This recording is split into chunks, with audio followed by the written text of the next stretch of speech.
पहले चलाया जाता था, वैसे ही आप हिंदुस्तान को चलाना चाहते हो। मैं बता रहा हूं, आ रहा हूं। पेशेंस रखिए थोड़ी, इतना एक्साइटमेंट नहीं होना चाहिए। स्पीकर सर, जब मैं छोटा था दिल्ली में, स्पीकर सर, दिल्ली के चारों ओर जंगल हुआ करता था। जो आज यहां रहते हैं उनको ताज्जुब होगा कि एम्स के बिल्कुल बगल में जंगल शुरू होता था। जहां रेलवे म्यूजियम है वहां पे जंगल शुरू होता था। वैसे ही जंगल में, दोनों नॉर्थ और साउथ, वैसे ही जंगल में हजारों साल पहले एक युवा, 6-7 साल का युवा, हर रोज सुबह उठ के 4 बजे उठ के, एक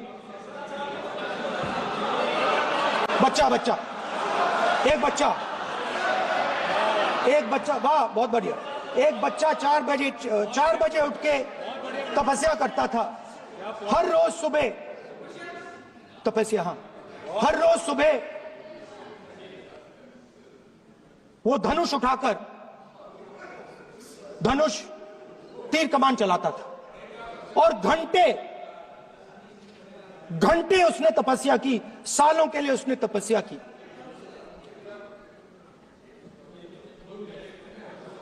पास लोगों को पता लगने लगा कि लड़का है।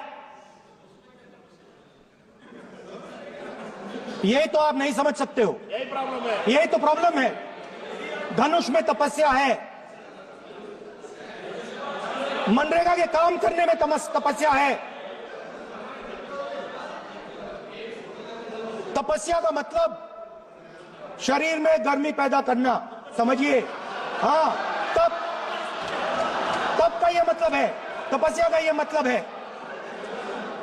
तो ये तपस्या कर रहा था, लोगों को पता लगा और वो गुरु के पास गया। लड़के का नाम एकलव्य था और वो गुरु के पास गया और उसने कहा, गुरु द्रोणाचार्य जी,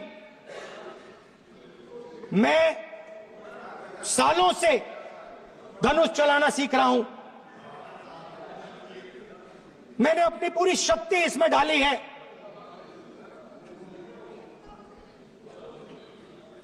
आप मेरी मदद कीजिए, आप मेरे गुरु बनिए। द्रोणाचार्य जी ने एकलव्य को कहा कि आप ऊंची जात के नहीं हो, आप ऊंची जात के नहीं हो, आप द्विजा नहीं हो, मैं आपका गुरु नहीं बनूंगा, यहां से तुम चले जाओ। और एकलव्य चला गया। फिर से एकलव्य ने तपस्या शुरू की, फिर से तपस्या शुरू की। कुछ साल बाद द्रोणाचार्य जी और पांडव उसी जंगल से निकले। एक कुत्ता भौंक रहा था, कहानी आपने सुनी है, सुना देता हूं। कुत्ता भौंक रहा था, अचानक कुत्ते की आवाज शांत हो गई। द्रोणाचार्य जी और पांडव पास गए और उन्होंने देखा कि तीरों के जाल में कुत्ता फंसा हुआ था। मुंह में तीर था एक, हाँ, मगर कुत्ता तीरों के जाल में फंसा था, एक तीर मुंह में थी, शांत था कुत्ता, मगर कुत्ते को चोट नहीं लगी। एकलव्य ने अहिंसा के साथ कुत्ते को शांत किया था। द्रोणाचार्य जी आते हैं और एकदम पूछते हैं, तुम्हें यह किसने सिखाया? एकलव्य जवाब देता है, द्रोणाचार्य जी, यह मैं सीखा हूं, मैंने तपस्या की है, घंटों मैंने प्रैक्टिस की है,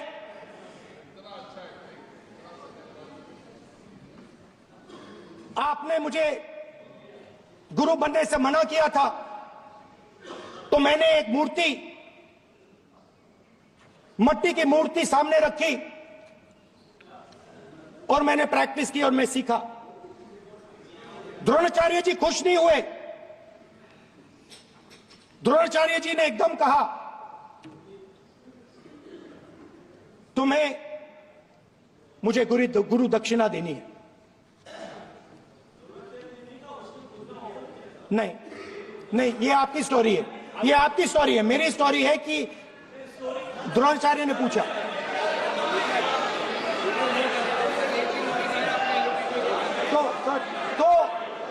तो द्रोणाचार्य जी ने, Sir, the PM will not speak. You have to understand. If you are not giving order, Prime Minister has to speak. That's what you have to understand. If you are not giving protection, if you are not giving protection to LOP, then Prime Minister has to speak here. I will tell you. We will be very clear. ठीक है sir. माननीय सदस्य, आपको मैंने कई बार कहा, आप धमकी शब्दों में मत बोला करिए। एक मिनट जाती। द्रोणाचार्य जी ने, कार्य मंत्री बोल रहे, कितना डिस्टर्बेंस कर रहे थे। द्रोणाचार्य जी ने कहा कि मुझे आप गुरु दक्षिणा दीजिए। मेरी स्पीच ले ली आपने। तो द्रोणाचार्य जी ने उनसे कहा कि गुरु दक्षिणा के लिए मुझे तुम्हारा हुनर, तुम्हारा भविष्य, तुम्हारा अंगूठा चाहिए। और एकलव्य ने अंगूठा काट के द्रोणाचार्य को दे दिया।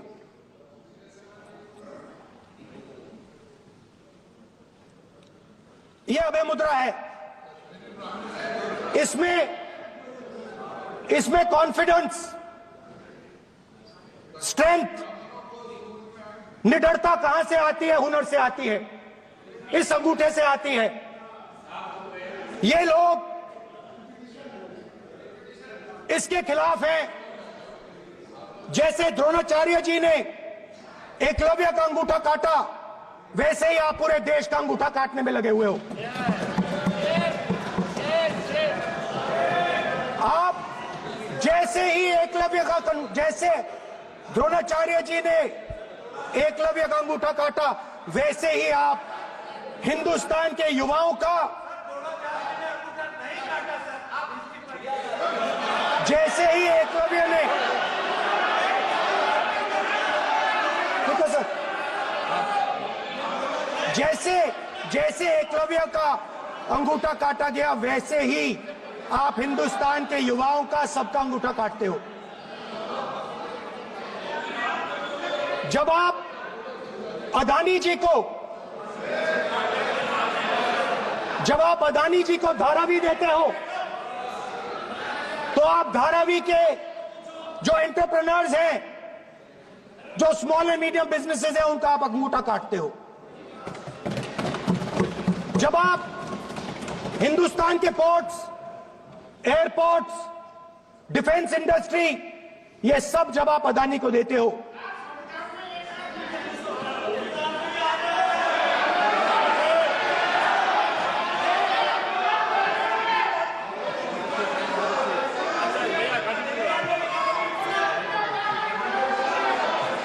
हिंदुस्तान के सारे जो फेयर प्ले बिजनेसेस हैं, जो ईमानदारी से काम करते हैं, आप उन सब का अंगूठा काटते हो जब आप अदानी की मदद करते हो।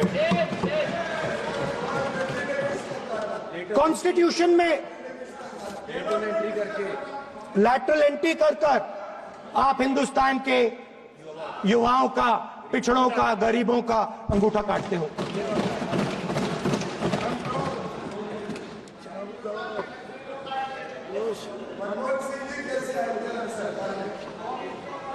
सर, स्पीकर सर, जैसे एकलव्य ने प्रैक्टिस की थी, वैसे ही हिंदुस्तान के युवा सुबह उठकर 4 बजे उठकर अलग अलग एग्जाम्स की तैयारी करते हैं। आपने देखा होगा,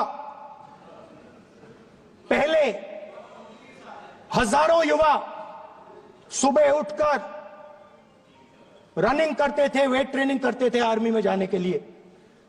जब आपने अग्निवीर लागू किया तो आपने उन युवाओं की उंगली काटी।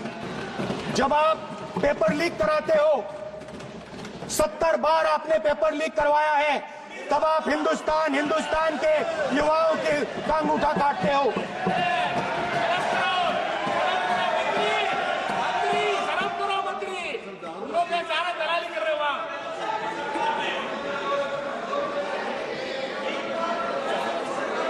आज बाहर, दिल्ली के बाहर आपने किसानों पर टीयर गैस चलाया है, आपने किसानों पर लाठीचार्ज किया है। किसान आपसे एमएसपी मांगते हैं, सही दाम मांगते हैं, मगर आप अदानी को फायदा पहुंचाते हो, अंबानी को फायदा पहुंचाते हो और किसान का अंगूठा काटने का काम करते हो। देखिए, हम कहते हैं अभय मुद्रा, हम कहते हैं डरो मत, आप कहते हो हम आपका अंगूठा काट देंगे। ये फर्क है। एक तरफ कौन सर बोले, मेरे कहना है कि हम एक मिनट प्लीज बैठिए, आप बैठिए, प्लीज बैठिए, आप बैठिए। आज हम भारत के संविधान की 75 वर्ष की गौरवशाली यात्रा कर रहे हैं और कर भाई ये चर्चा हुई थी कि हम संविधान की चर्चा करते समय उसकी उच्च कोटि की ये अपेक्षा है आप स्पीकर सर, आप राष्ट्रपति सर, कॉन्स्टिट्यूशन में कहीं नहीं लिखा है कि मोनोपोली होनी चाहिए। कॉन्स्टिट्यूशन में कहीं नहीं लिखा है कि पेपर लीक होना चाहिए। कॉन्स्टिट्यूशन में कहीं नहीं लिखा है कि अग्निवीर होना चाहिए। कॉन्स्टिट्यूशन में ये सब नहीं लिखा है, इसलिए मैं यहाँ रेस कर रहा हूँ। कॉन्स्टिट्यूशन में नहीं लिखा है कि हिंदुस्तान के युवाओं का अंगूठा काटना चाहिए, उनका जो हुनर है उनसे छीना जाना चाहिए।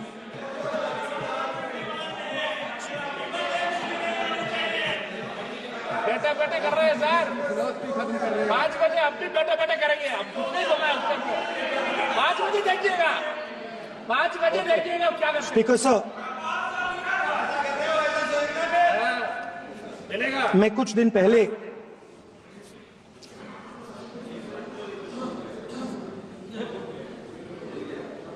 पहले मैं हाथरस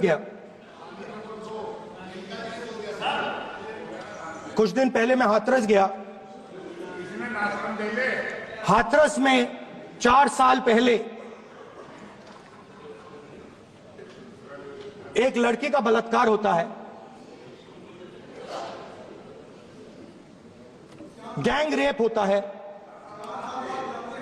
3-4 लोग गैंग रेप करते हैं। मैं 2-3 दिन पहले उस लड़की के परिवार के घर में गया।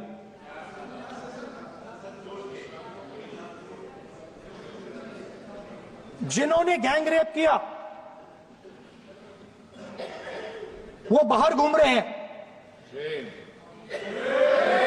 और लड़की का परिवार अपने घर में बंद है। लड़की का परिवार बाहर नहीं जा सकता है। जो अपराधी हैं वो उनको रोज धमकाते हैं और वो बाहर घूमते हैं।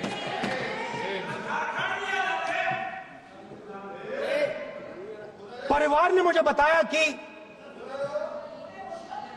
बेटी का जो अंतिम संस्कार था वो भी नहीं करने दिया और चीफ मिनिस्टर ने इसके बारे में खुलकर मीडिया में झूठ बोला है। यह कॉन्स्टिट्यूशन में कहां लिखा है? यह कॉन्स्टिट्यूशन में कहां लिखा है कि जो बलात्कार करते हैं वो बाहर रहे और जिसका रेप हुआ है, जिसके परिवार, उस परिवार को बंद कर दिया जाए? कहां लिखा है कॉन्स्टिट्यूशन में? ये आपकी किताब में लिखा हुआ है, मनुस्मृति में लिखा है, मगर कॉन्स्टिट्यूशन में नहीं लिखा। और अगर आप कहते हो कि यूपी में आपका राज है और वहां पे कॉन्स्टिट्यूशन नहीं लागू होता है, वहां पे मनुस्मृति लागू हो रही है।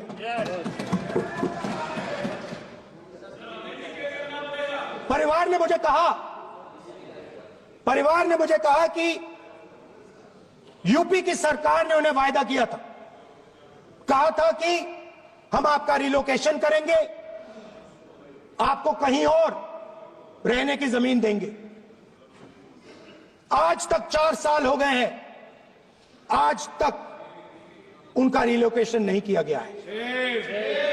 और हर रोज उन्होंने मुझे फोटो दिखाई, वो बाहर निकलते हैं और जिन्होंने बलात्कार किया वो धमकाते हैं उनको।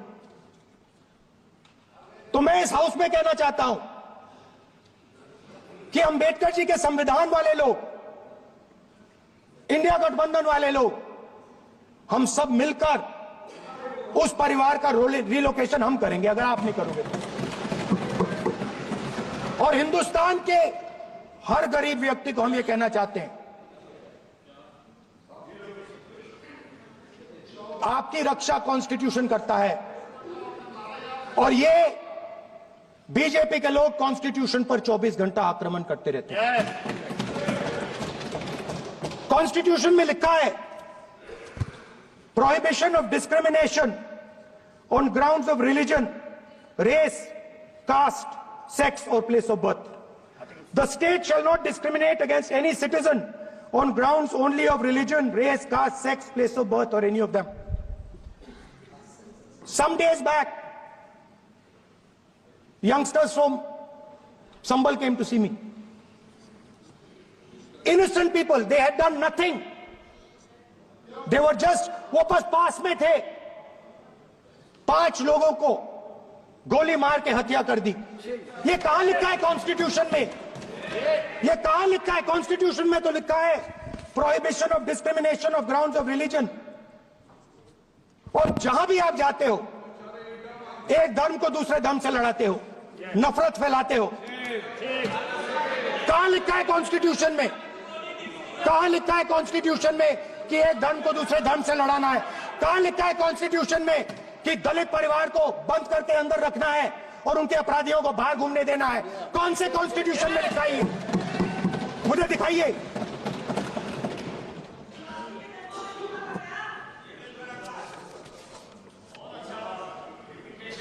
स्पीकर साहब, हमने, हमारी जो विचारधारा है, इंडिया गठबंधन की विचारधारा है, वो देश में कॉन्स्टिट्यूशन लाई है। हम सब मिलकर कॉन्स्टिट्यूशन की रक्षा करते हैं। अंबेडकर जी ने कहा था, if there is political equality but no social and economic equality, political equality will be destroyed. ये अंबेडकर जी के शब्द हैं और आज ये बात सबके सामने है। पॉलिटिकल इक्वालिटी जो थी वो खत्म हो गई है। हिंदुस्तान के सारे इंस्टीट्यूशंस कैप्चर कर लिए गए हैं।